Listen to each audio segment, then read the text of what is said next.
For 30 years, Johnny Carson didn't just host a television show. He controlled one of the most powerful platforms in the entire entertainment industry. The Tonight Show was the golden door. If Carson opened it for you, your career could transform overnight. Comedians became legends. Singers became superstars. Actors became household names. But that same door could slam shut with terrifying finality. And once it did, for most people, it stayed shut forever. Carson was gracious, witty, and effortlessly charming on camera. But behind the curtain, he was a man who kept score. He remembered every slight, every overstep, every moment someone tested the boundaries of his stage. And when he decided someone had gone too far, there was no appeal, no second conversation, and no second chance. What many viewers never understood watching Carson deliver his monologue with that easy grin was just how much power he held over the industry. A Tonight Show appearance wasn't simply good publicity. It was a form of validation that few other platforms could provide. Carson's endorsement, even an implicit one delivered through laughter and a follow-up question, could launch a career into the stratosphere. His rejection, equally implicit, communicated something darker. If you weren't welcome at Johnny's desk, the industry took notice. Bookers talked. Producers whispered. The message traveled fast, and the consequences were real. Carson built that power deliberately over decades. He arrived on The Tonight Show in October 1962, a young host from Nebraska who had earned his stripes in radio, sketch comedy, and game shows. He was sharp, disciplined, and deeply competitive, and over the years he transformed a late-night talk show into something closer to a cultural institution. He developed a format, the monologue, the desk, the couch, the band, that became the template every talk show host after him would follow. He had an instinct for the rhythm of an interview, a gift for making guests feel at ease while always maintaining control of the stage. That control was everything to him. It was the foundation of the show's quality, and he guarded it fiercely. Joan Rivers understood that dynamic better than almost anyone. She had been one of Carson's most frequent guests throughout the late 1960s and 1970s, a brash, quick-witted comedian who clicked with Carson in a way that felt almost familial. She was one of the few guests who could match him joke for joke, and Carson seemed to genuinely enjoy the sparring. He helped introduce her to a national audience when she was still building her reputation, and Rivers credited him publicly and often for the role he played in her rise. She served as a permanent guest host beginning in 1983, a deeply trusted position that represented a level of intimacy few guests ever achieved with the notoriously private Carson, which is precisely why what happened in 1986 hit Carson so hard. Rivers had been quietly negotiating with Fox to host her own late-night program, a direct competitor to The Tonight Show. She never told Carson. She never gave him warning or the opportunity to process the news privately before it became public. When Carson found out through other channels that Joan Rivers, the woman who had occupied his guest chair more times than almost anyone, was leaving to challenge him directly, the sense of personal betrayal was overwhelming. This wasn't simply a business decision in Carson's eyes. This was a friend choosing not to tell him something that directly affected his world. The ban that followed was immediate, total, and unyielding. Rivers was finished at The Tonight Show, and Carson made it clear to the industry that anyone who appeared on her competing program could expect the same treatment. The ripple effects were significant, as performers who had built relationships with Rivers quietly distanced themselves to avoid being caught in Carson's crossfire. Rivers later spoke about attempting to reconcile, about reaching out privately, and hoping the friendship might survive even if the professional relationship couldn't. It never did. Carson never spoke to her again. The silence lasted until his death in 2005, a testament to how deeply personal the wound had been for a man who kept his interior life tightly locked away. But Rivers wasn't the only woman whose Tonight Show career ended because she crossed one of Carson's invisible lines. Several female performers discovered that Carson's charm had limits, and that those limits often emerged when guests ventured into territory he hadn't anticipated and didn't welcome. Lola Falana had been one of the most electrifying entertainers in Las Vegas during the 1970s, a singer and dancer whose talent and stage presence had made her a genuine headliner at a time when that was an extraordinarily difficult achievement for a black woman in American entertainment. She had appeared on The Tonight Show multiple times, and those appearances had contributed to her growing national profile.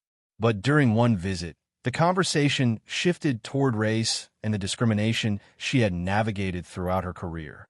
Falana spoke openly and honestly about the obstacles she had faced, the barriers that had been placed in front of her, and the way the industry treated black performers differently. Carson, who famously preferred to keep the show breezy and apolitical, was visibly uncomfortable. The audience, perhaps accustomed to lighter fare, grew tense. Carson steered the conversation away as quickly as he could, but the damage was done, not to Falana's argument, which was entirely legitimate, but to the unspoken social contract she had inadvertently violated.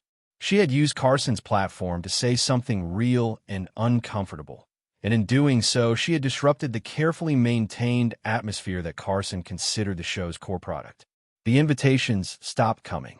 Whether that was Carson's direct decision or simply the organic result of producers sensing his displeasure, the outcome was the same. Falana's Tonight Show run was over.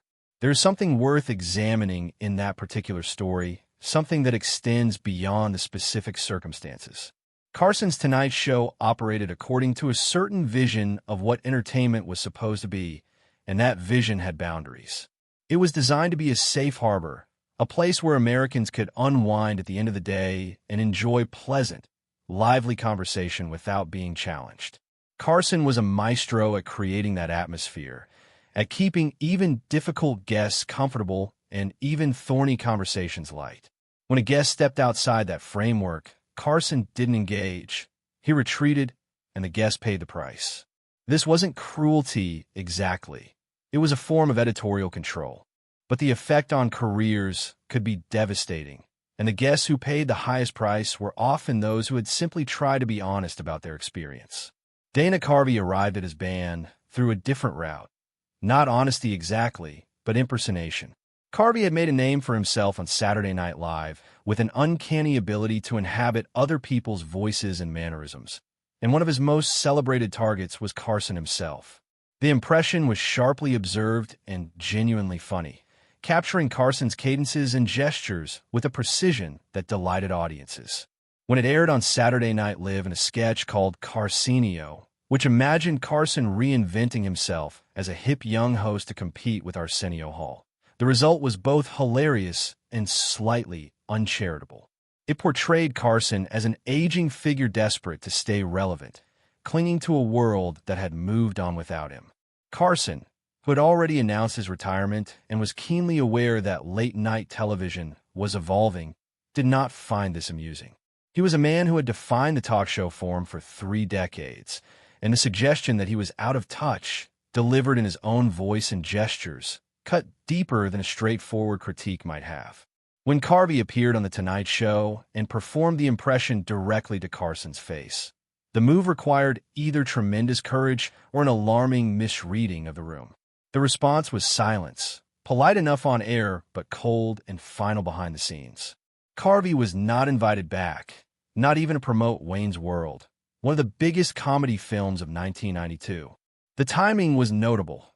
Carson was in the final months of his 30-year run, winding down a career that had shaped an entire era of American television, and he apparently had no interest in spending those final months watching someone mock him from his own guest chair. Rich Little's experience followed a similar arc. Little was perhaps the most technically accomplished impressionist of his generation, a performer who could inhabit dozens of voices with remarkable fidelity. He had been a Tonight Show regular for years, and his Carson impression was one of his showpieces. At first, Carson seemed to appreciate it, laughing along with audiences who were delighted to watch their host be gently ribbed by a master craftsman. But impressions are inherently strange things. They take something private, the particular rhythms of how a person speaks and moves, and turn it into public entertainment.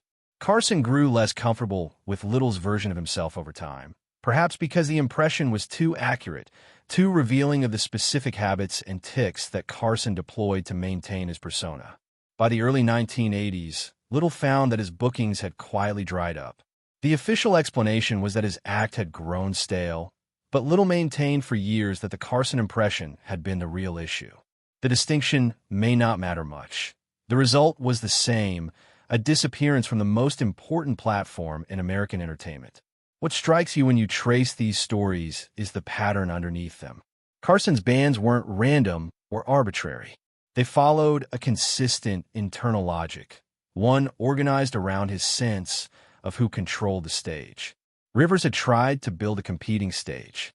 Falana had used his stage to say something he hadn't approved.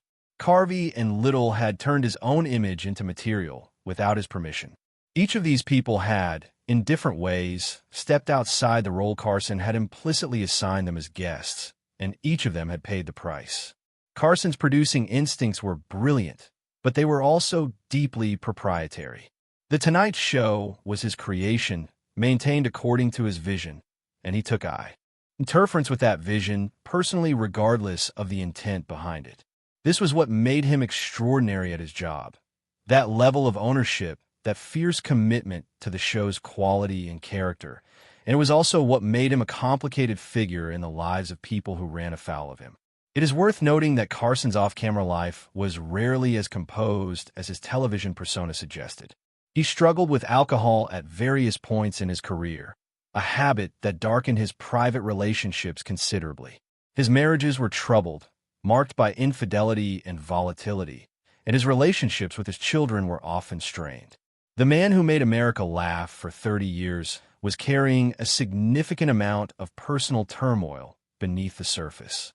Some people who knew him well suggested that his professional rigidity was in part a compensation for the chaos in his personal life, that the stage was the one place where everything was exactly as he wanted it, and protecting that space had become something close to compulsive. That psychological dimension helps explain the extreme reactions, not just mild disapproval, but lifetime bans, complete professional severance, industry-wide signaling. These weren't proportional responses to most of the offenses involved. Rivers leaving for a competing show was a business decision that many people in the industry fully understood. Falana speaking honestly about race was not an attack on Carson. Carvey doing an impression was not a genuine threat to Carson's legacy. But Carson processed each of these things as violations of something fundamental, and he responded accordingly. By the time he retired in May 1992, Carson had established a legacy that no one who came after him has fully matched. Jay Leno, David Letterman, Conan O'Brien, Jimmy Fallon, each of them inherited a template that Carson had refined over 30 years, and each of them operated in a landscape that Carson had shaped. The power dynamics of the talk show format, the implicit contract between host and guest, the understanding that the host's goodwill was essential and not to be trifled with, all of that came from Carson. He had built those norms as surely as he had built the show itself. But the bands were part of that legacy too, and they tell a different story than the highlight reels of perfect monologues and legendary guest appearances. They tell the story of a man who wielded extraordinary power in an industry where power is rarely distributed fairly, and who used that power to enforce his vision with a thoroughness that could be breathtaking. Some of the people he banned recovered. Rivers continued performing for decades and eventually made her peace with The Tonight Show long after Carson was gone, welcomed back by Jimmy Fallon in 2014. Others faded more quietly, their careers diminished by an absence from a platform that had become central to how the industry measured success. What Johnny Carson built over those 30 years was genuinely remarkable, a nightly ritual that connected millions of Americans with the culture of their moment, a platform that launched countless careers and provided decades of genuine entertainment. But power that's significant always casts a long shadow, and the stories of the people who were shown the door and never allowed back and are as much a part of that legacy as the iconic moments everyone remembers. The king of late night was generous with his stage and ruthless with his grudges, and the two things were not unrelated. The show was great in part because Carson cared so deeply about it that he could not tolerate anyone who seemed, in his judgment, to be careless with it. That same intensity turned the wrong direction, ended careers that deserved better. And those stories, the ones that didn't make the highlight reel, deserve to be told too.